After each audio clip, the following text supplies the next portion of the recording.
government refused to acknowledge any extraterrestrial connection.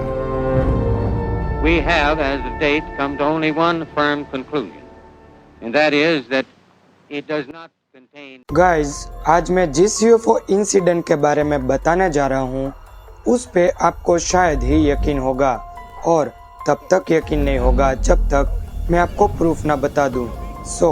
ये बात है लॉस एंजलिस कैलिफोर्निया की 25 फरवरी 1942। अर्ली मॉर्निंग को अचानक एक यूएफओ आसमान में दिखाई दिया। अनजान एयरक्राफ्ट को देख मिलिट्री सायरन्स बजने लगे। मिलिट्री ने उस यूएफओ पे 2000 से ज़्यादा गोलियां चलाई थी, पर ऐसा लगता था जैसे उस यूएफओ को कोई फर्क ही नहीं पड़ रहा। शायद उसके आसपास एक इनविजिबल शील्ड बनी हुई थी। 8 बड़ी फोक्स लाइटें उस डायमंड शेप यूएफओ पे फोकस की गई थी। उस इंसिडेंट को famous battle of Los Angeles नाम दिया गया। हैरानी की बात यह है कि अगले दिन सुबह उस यूएफओ का कोई नामो निशान नहीं था।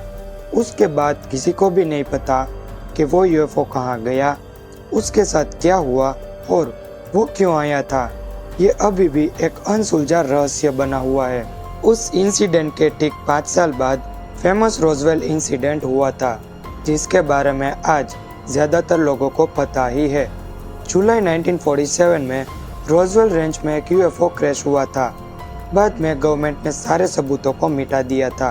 After that 1947 Kenneth Arnold UFO incident, 25 अगस्त 1951 लिबोक लाइट्स इंसिडेंट, 26 दिसंबर 1980 रेंडलशम फॉरेस्ट इंसिडेंट, 13 मार्च 1970 फोइनिक्स लाइट्स इंसिडेंट। ऐसे अननोन इंसिडेंट्स बार बार होने की वजह से पब्लिक ने गवर्नमेंट से इसके बारे में जानना चाहा, पर गवर्नमेंट ने खुलासा करने की बजाय नेशनल सिक्योरिटी एक्ट बनाया, जिसमें लिखा था कि हम सब यानी कि गवर्नमेंट के लोग कुछ मामलों को छुपा सकते हैं देश की भलाई और सुरक्षा के लिए। वॉशिंगटन डीसी 19 जुलाई 1952। अचानक कुछ यूएफओ यूनाइटेड स्टेट्स गवर्नमेंट की सबसे अहम जगह व्हाइट हाउस के ऊपर मंडरा रहे थे। उन्हें रोकने के लिए जेट्स को वहां पे भेजा गया, पर जैसे ही जेट्स वहां पे जाते तो वो गायब हो जाते और जब जेट्स लैंड करते तो यूएफओस फिर से दिखने लगते। ये घटना 2 बार हुई थी, लगातार 2 वीकेंड्स पे। मतलब उन यूएफओस को और ज़्यादा लोगों ने देखा होगा। उस वक्त न्यूज़ चैनल पे इन्हीं के बारे में न्यूज़ थे। पूरी दुनिया ने यूएफओस को मंडराते हुए देखा था, पर यूएस गवर्नमेंट ने इस बात से साफ इनकार कर दिया।